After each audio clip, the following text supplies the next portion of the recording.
영국의 성공의 신학자 마크스 보건은 믿음을 네 가지로 분류했습니다. 첫째는 동의하는 믿음입니다. 성경을 읽으면서 동의합니다. 사실로 받아들이는 것. 설교를 들으면서 고개를 끄덕끄덕하면서 인정하는 것이 동의하는 믿음입니다. 그러나 동의하는 믿음은 가장 낮은 차원의 믿음입니다. 동의하고 인정한다고 참 믿음이 되는 것도 아니고 삶의 변화가 일어나는 것도 아닙니다. 변화에는 동의하는 믿음, 그 다음 단계의 믿음이 필요합니다. 두 번째는 신뢰하는 믿음입니다. 신뢰하는 믿음은 동의하고 인정하는 믿음의 대상에게 자신을 내어 맡기는 것입니다. 그러니까 하나님을 믿는다는 것은 하나님께 내 몸을 내어 맡기는 믿음입니다. 그럴 때 평안과 기쁨이 있습니다. 말로는 하나님을 믿고 하나님을 신뢰한다고 하지만 전적으로 신뢰하지 못하면, 맡기지 못하면 거기에 불안이 있고 염려가 있고 근심과 두려움이 생기는 것입니다. 세 번째 믿음은 신뢰받는 믿음입니다.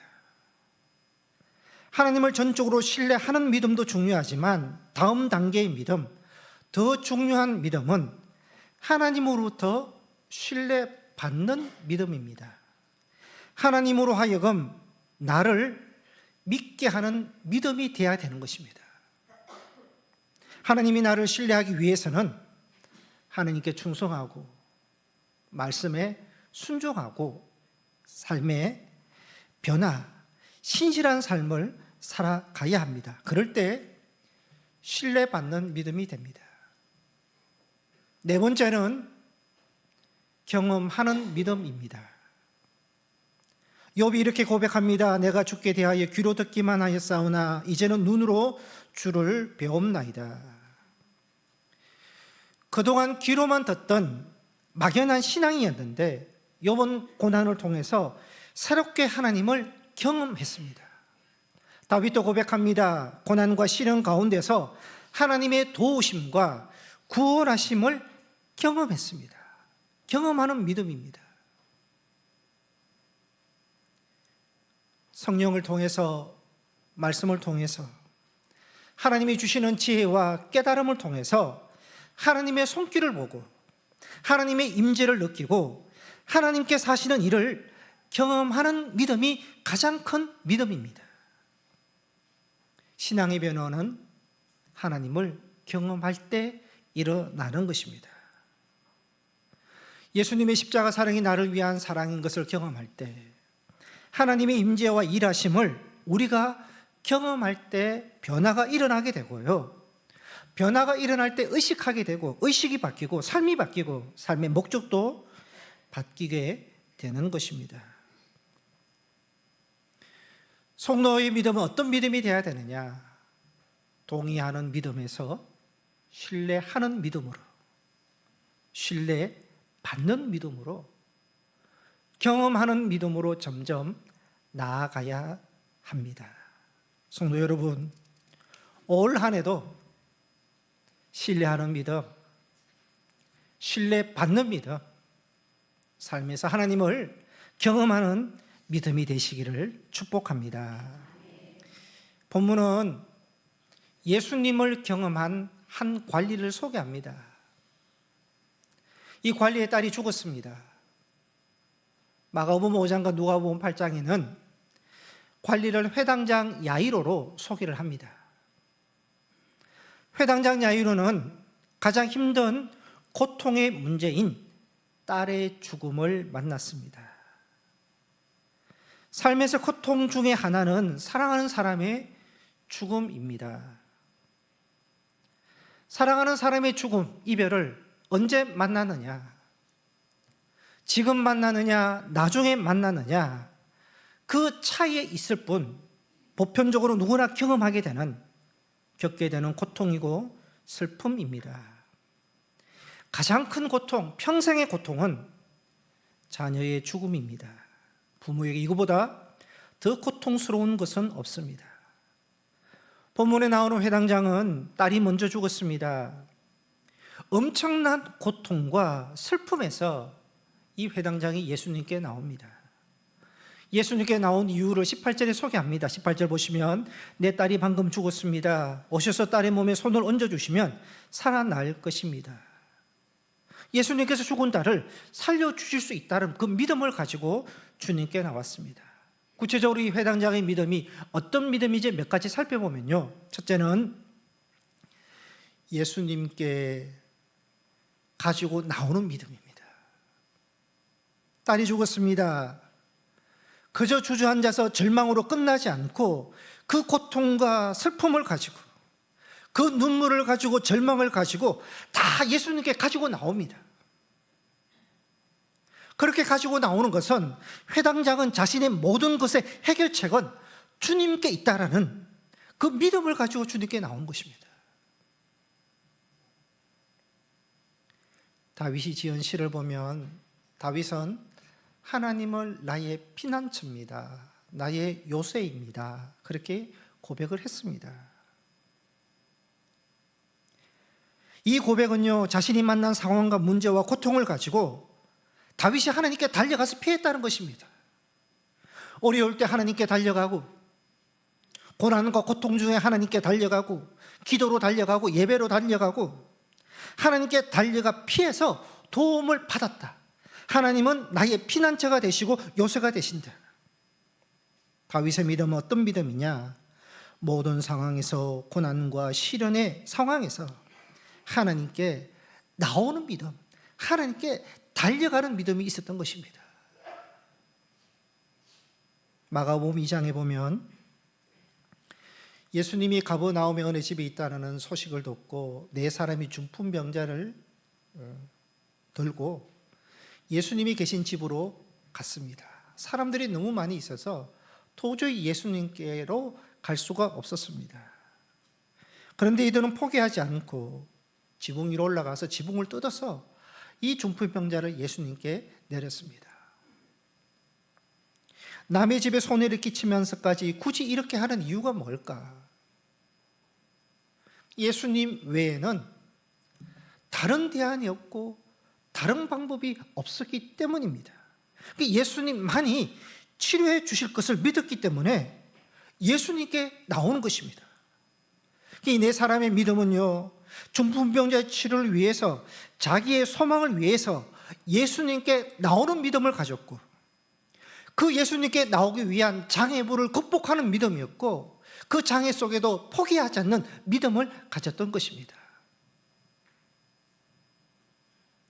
여러분, 고난을 만났다고, 우리가 슬프다고, 실패하고 힘들었다고요, 다 하나님을 찾는 것 아닙니다. 다 주님께 나오지 않습니다.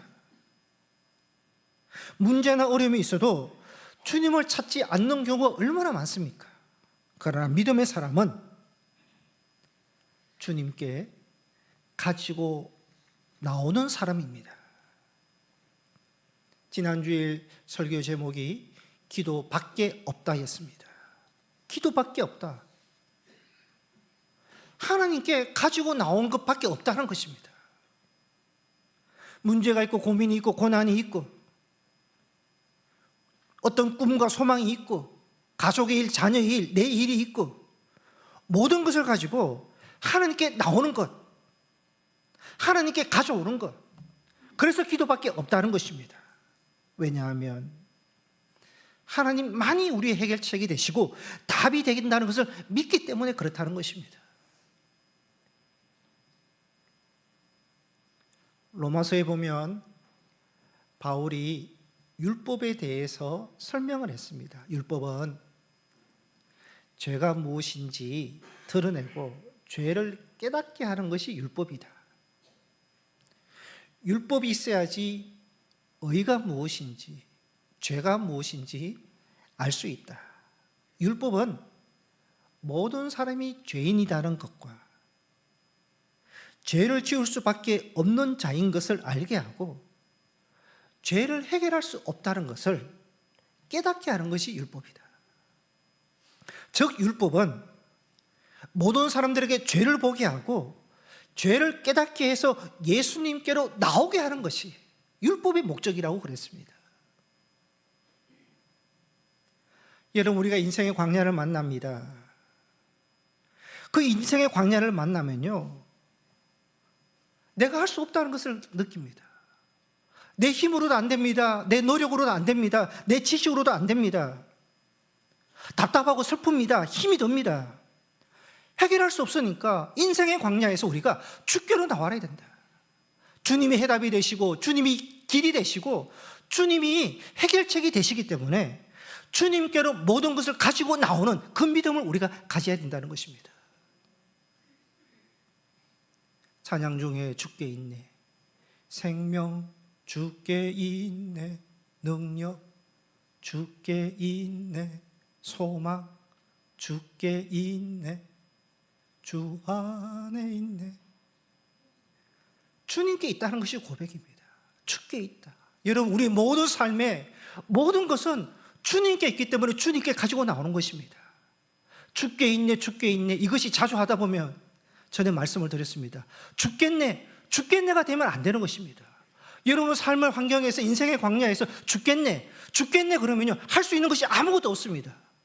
어떻게 일어날 수 있습니까? 어떻게 힘을 얻을 수 있습니까? 주님께 있다, 주님께 있다. 그럴 때 우리가 일어서게 되고 주님께 나오게 되는 것입니다. 성도 여러분, 우리의 모든 삶의 자리에서 주께 있다, 주님께 있습니다. 이 믿음의 고백을 하실 수 있는 여러분이 되시기를 바랍니다. 둘째, 이 회당장의 믿음은 변함없는 믿음, 끝까지 믿음이었습니다. 회당장이 예수님께 죽은 딸을 살려주십사 그렇게 요청을 하니까 19절에 보면 예수님께서 회당장을 따라갑니다. 따라간다는 것은 딸을 고쳐주시고자 하는 마음이, 살려주시고자 하는 마음이 예수님께 있었습니다. 그렇게 회당장을 따라 가는 도중에 20절에서 22절에 혈루증 여인이 고침받는 내용이 그 중간에 들어있습니다. 12년 동안 혈루증으로 앓은 여인이 예수님 뒤로 와서 옷자락을 만져서 깨끗하게 고침을 받았습니다. 여인은 걸어가시는 예수님에게 당당하게 나온 것이 아닙니다. 다른 환자처럼 내가 이 병에 걸렸으니까 나 좀 고쳐주십시오, 무릎 꿇고 예수님께 요청한 것이 아닙니다. 그냥 조용하게 걸어가는 예수님 뒤에서 옷자락을 만져서 고침을 받았습니다. 이 혈루증은 부정한 병, 부끄러운 병입니다. 그러니까 드러내지 않고 고침을 받았으면 예수님도 그냥 모른 척 하시고 지나가시면 좋겠는데 예수님은 가시는 길을 멈추시고 돌아서서 여인을 찾으시고 여인이 설명하게끔 하시고 그리고 여인이 고침받은 사건을 드러내십니다. 왜 예수님께서 굳이 이 여인의 고침받은 사건을 드러내실까? 함께 가고 있는 회당장에게 주시는 메시지가 있다는 것입니다. 예수님께서 22절에 보시면 여인에게 이렇게 말씀합니다. 딸아, 안심하라, 내 믿음이 너를 구원하였느니라. 딸이라고 부르십니다. 예수님이 여인의 아버지처럼 나이가 많은 것이 아닙니다. 오히려 여인이 더 나이가 많을 수 있습니다. 그런데 예수님께서 이 여인에게 딸아 부르는 것은 듣고 있는 회당장에게 주시는 메시지가 있는 것입니다. 회당장은요, 예수님께서 딸아 부르시면서 여인을 고쳐주실 때 어떤 생각을 했겠습니까? 자기 딸이 생각이 났습니다. 내 딸도 저렇게 살려주시면 좋겠다. 자기에게 주시는 말씀으로 회당장이 받습니다. 예수님 역시요, 여인을 고쳐주시지만 내가 이 여인을 고쳐주는 것처럼 내 딸도 고쳐주리라, 살려주리라. 회당장에게 위로와 용기를 주시는 말씀입니다. 너가 내게 찾아와서 내 딸을 살려달라고 구하는 믿음도 중요하지만 너가 지금 나와 함께 집으로 가는 도중에도 그 믿음 변함이 없어라. 끝까지 그 믿음 가지고 있으라. 그것을 예수님께서 말씀하시기 위해서 이 혈루증 여인을 고쳐주시면서 너도 이 여인과 같이 끝까지 믿음, 변함없는 믿음을 간직하라고 말씀하고 계신 것입니다. 마가복음 5장에 보시면 혈루증 여인의 상태를 더 자세하게 설명을 하고 있습니다. 이 여인은 12년 동안 혈루증으로 앓고 있었고 가지고 있는 것 다 흡입했다. 많은 의원을 찾아갔지만 더 심해졌다. 괴로움을 받았다. 나아진 것이 하나도 없었습니다. 12년 동안. 그런데 이 여인은 끝까지 포기하지 않고요, 소망을 품고 갔습니다. 예수님에 대한 소문을 듣습니다. 예수님이 지나가는 얘기를 듣고 믿음으로 나와서 옷자락을 만져서 깨끗하게 치료를 받습니다. 여인이 고침을 받았던 이유는요, 장애물이 있었지만은 끝까지 포기하지 않았기 때문이고 마지막까지 예수님을 신뢰하는 믿음이 있었기 때문에 치료를 받았습니다. 예수님께서 회당장에게 보여주시는 거죠. 이 여인을 봐라. 이 여인처럼 너도 포기하지 않고 흔들리지 않고 변함없는 끝까지 믿음을 가지면 너도 그렇게 되리라. 그것을요, 예수님께서 보여주시는 것입니다.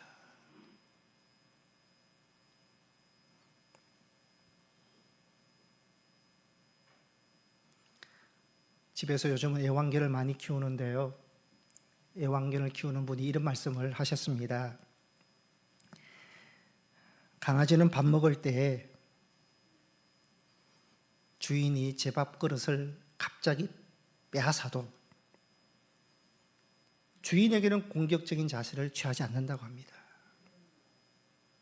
그러나 모르는 사람이 가까이만 가도 밥 먹을 때 어르렁거리고 또 밥그릇을 빼앗으면 물기도 하고 공격적인 자세를 취한다는 것입니다. 그러나 주인이 밥그릇을 건드리면 가만히 있습니다. 주인이 뭔가 더 맛있는 다른 것을 주려는 모양이구나, 그 생각을 갖는다는 것입니다. 그 애완견은요, 주인에 대한 절대적인 신앙, 변함없는 믿음을 가지고 있는 것입니다. 여러분, 우리 믿음이 이렇게 돼야 되지 않겠습니까? 우리는 조금만 어렵고 힘들어도, 조금만 내 뜻대로 이루어지지 않아도 요동하고 의심하고 낙심하는 믿음, 감정에 따라 움직이고 상황에 따라 움직이고 사람의 말에 따라 움직이는 그러한 것이 아니라 변함이 없는 믿음을 우리도 가져야 되는 것입니다. 인생의 광야를 만나도 애완견처럼 전적으로 주님을 신뢰하면서 주님께서 더 좋은 것을 주시려고 하는 모양이구나, 이 변함없는 믿음, 끝까지 믿음을 우리가 가져야 된다는 것입니다. 회당장이요, 혈루증 여인이 고침받는 사건을 보면서 서운한 마음을 가질 수 있습니다. 예수님은 혈루증 여인의 질병을 바로 고쳐주시는데 내 딸도 바로 고쳐주시면 얼마나 좋을까.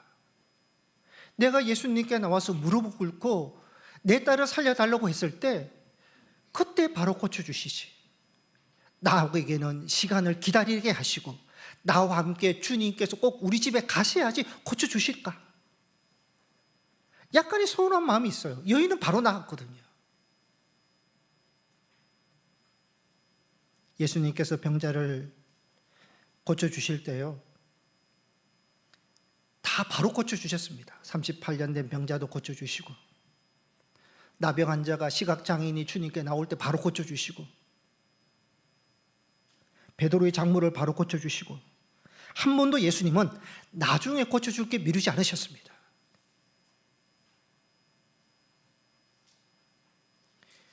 백부장이 자기 집의 하인을 고쳐달라고 할 때 수르보건의 여인이 자기 귀신 딸린 딸을 고쳐달라고 할 때 보지도 않고 고쳐주셨어요.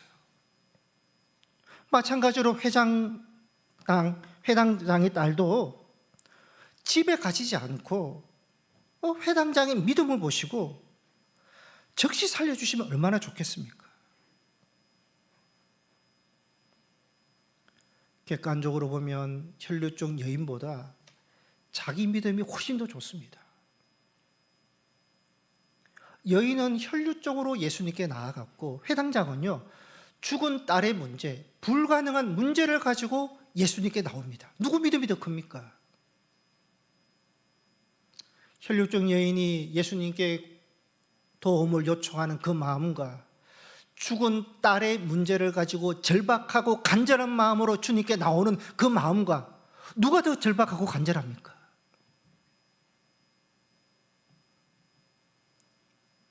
예수님께서 여인의 간구는 즉시 들어주셨는데 더 믿음이 좋고 더 절박한 상황에서 간구하는 자기의 그 요청에는 예수님께서 시간을 끌고 계십니다. 즉시 응답하지 않고 같이 가자고 하시는 것입니다. 여러분, 사람은 누구나 다 즉시 은혜, 바로 응답을 기대합니다. 기도하면 즉시 응답해 주시기를 기대하고 혈류증 여인처럼 단번에 해결해 주시기를 원합니다. 즉시가 아니면 빨리 응답과 결과가 나타나기를 바랍니다. 그런데 예수님께서 하시는, 고쳐주시는 방법을 보면요, 하나로 획일적이지 않습니다. 다양합니다. 여러분, 어떤 분은 전도가 쉽습니다. 그런데 내가 가장 사랑하는 가족의 전도는 아직까지 전도되지 않는 경우가 있습니다. 믿는 사람도 믿고 빨리 영접하고 회심하는 사람이 있는가 하면 많은 시간을 가지고, 믿는데도 많은 시간을 가지고 그렇게 확신을 가지고 회심하는 사람도 있습니다. 빨리 고침받고 회복하는 사람이 있는가 하면 많은 시간을 두고 그렇게 회복되는 사람도 있습니다. 여러분, 타인의 기도는요, 바로 응답을 받는 것 같습니다. 그런데 유독 나의 기도는 그 응답이 늦는 것 같아요. 상대적으로 나의 문제는 소외된 것 같고 내 문제만 늦어지는 것 같고, 어떻게 보면 내가 더 큰 믿음을 가지고 내가 더 오래 믿었고 내가 더 간절하고 더 많은 기도를 했음에도 불구하고 내 문제는 더 시간이 걸리는 것 같습니다. 회당장 역시 고침받는 그 여인을 보면서 그런 생각이 들었습니다. 예수님께서 말씀합니다. 그래도 변함없는 믿음, 끝까지 믿음을 가지라고 말씀하시는 것입니다. 예수님께서 무턱대고 무조건 너는 끝까지, 무조건 너는 변함없는 믿음, 그렇게 말씀하시는 것은 아닙니다. 예수님께서요, 보여주시면서 그렇게 말씀하시는 겁니다. 봐라, 내가 이 여인에게 어떻게 일하는지 너 봐라. 내가 이 여인을 어떻게 고쳐주는지 너 봐라. 내가 너에게도 이렇게 할 것이다. 너에게도 똑같이 할 것이다. 더 크게 할 것이다. 변함없는 믿음, 끝까지 너 그 믿음을 가지라. 다음은 너다. 다음은 넥스트 유, 너다. 그렇게 예수님께서 보여주시는 것입니다. 너가 지금 나를 믿고 있고 나에게 기도하고 있지. 너는 나만 기다리는 것 같고 너만 응답이 늦어지는 걸로 생각하지. 봐라, 다음은 너다. 이 혈류증 여인을 보면서, 이 여인의 믿음을 보면서 너 역시 끝까지 믿음을 가지고 변함없는 믿음을 가지면 이 여인이 본대로 너도 그렇게 될 것이다. 넥스트 유, 다음은 너야. 말씀하시는 겁니다. 성도 여러분, 주님은 동일하게 우리에게 말씀하십니다. 내가 믿고 있고 기도하고 있지만 나의 응답이 늦어지는 것 같습니다. 계속 기다리고 있는 것 같습니다. 반면에 상대방의 기도는 너무 빠릅니다. 너무 쉽게 은혜 받는 것 같고, 너무 잘 되는 것 같고, 너무 빨리 축복받고, 주께서 하시는 것을 보면서 자기는 소외되는 그런 느낌을 가지고 있습니다. 예수님께서 말씀하십니다. 끝까지 믿음을 가지라. 변함없는 믿음을 가지라. Next you. 다음은 너야. 너가 본 대로 그렇게 될 것이다. 너가 기도한 대로 그렇게 응답해 주실 것이다. 동일하게 역사해 주실 것을 우리에게 말씀하고 계신 것입니다. 끝까지 믿음을 가지라. 변함없는 믿음을 가지라고 말씀하시는 것입니다. 전교에서 중소기업을 운영하는 사장 집사님이 계셨습니다. 믿음이 좋아서 교구 목사님을 정기적으로 사업체에 모셔서 예배를 드릴 정도로 믿음이 신실했습니다. 믿음대로, 말씀대로 회사를 경영하려고 했습니다. 회사 이중장부를 없애고 세금을 정직하게 신고하고, 좀 힘들 때도 정직하게 세금을 냈습니다. 그 결과 회사는 망했습니다. 또 다른 교회 장로님한테 사기도 당했습니다. 사장 집사님은 속상했지만 결과를 담담하게 받았습니다. 믿음으로 정직하게 살다가 이렇게 망했으니까 속상하지만 후회하지 않는다는 것입니다. 그런데 얼마 후에 그 회사의 불신자였던 직원이 사장님이 다니는 교회에 등록을 합니다. 사장님이 예수 믿다가 회사 망했으니까 이제는 예수 안 믿고 떠날 줄 알았다는 것입니다. 그런데 뜻밖에도 사장님의 믿음이 변함이 없는 것입니다. 회사를 정리하면서 직원들에게 최대한 피해 없게 조치하고 깨끗하게 물러나는 것을 보면서, 야, 사장님이 믿는 하나님이 진짜구나. 진짜 예수를 믿는구나. 그런 생각이 들어서 자기는 사장님 다니는 교회에 등록하지만 몇몇 직원들은 가까운 교회에 등록했다고 말을 했습니다. 이 집사님은 중국에 가서 몇 년 후에 다시 재기를 했습니다. 끝까지입니다. 변함없는 믿음을 가지고 가는 그 과정, 그 순간은 어려움이 있고 고난이 있지만 결과적으로는요, 끝까지 믿음이 있었기 때문에 이 집사님이 넘어지지 않았고요, 끝까지 믿음이 있었기 때문에 다른 사람을 구원하게 되었고, 끝까지 변함없는 믿음이 있었기 때문에 욥처럼 다시 한번 많은 축복을 받게 되었던 것입니다. 회당장은 예수님을 모시고 자기 집에 왔습니다. 주님께서 혈루증 여인 고쳐주시는 걸 보면서 끝까지 변함없는 믿음을 가지고 가지라 그래서 그 믿음을 가지고 주님을 모시고 우리 집에 왔는데, 현실적으로 바뀐 것은 아무것도 없습니다. 그런데 회당장은 끝까지 믿음, 변함없는 믿음을 가지고 왔기 때문에 예수님께서 그 믿음을 보시고 죽었던 딸을 살려주시는 기적을 베풀어 주셨습니다. 그동안 회당장은 변함없는 믿음, 끝까지 믿음을 가졌지만 다른 사람이 즉시 응답하는 것을 보았습니다. 다른 사람이 더 잘 되는 것을 보았습니다. 자기만 소외되는 줄 알았습니다. 하지만 변함없는 믿음, 끝까지 믿음을 통해서 어느 누구도 경험하지 못했던 가장 놀라운 기적, 사랑하는 딸이 죽음에서 다시 살아나는 기적을 경험하게 되었던 것입니다. 예수님께서 여인에게 내 믿음이 너를 구원하였나이다. 여인의 믿음대로 예수님께서 여인을 치료해 주시고요, 회당장에게 내 믿음이 너를 구원하였느니라. 끝까지 그 믿음을 통해서 기도하는 대로 딸을 살려주시는 기적을 베풀어 주셨습니다.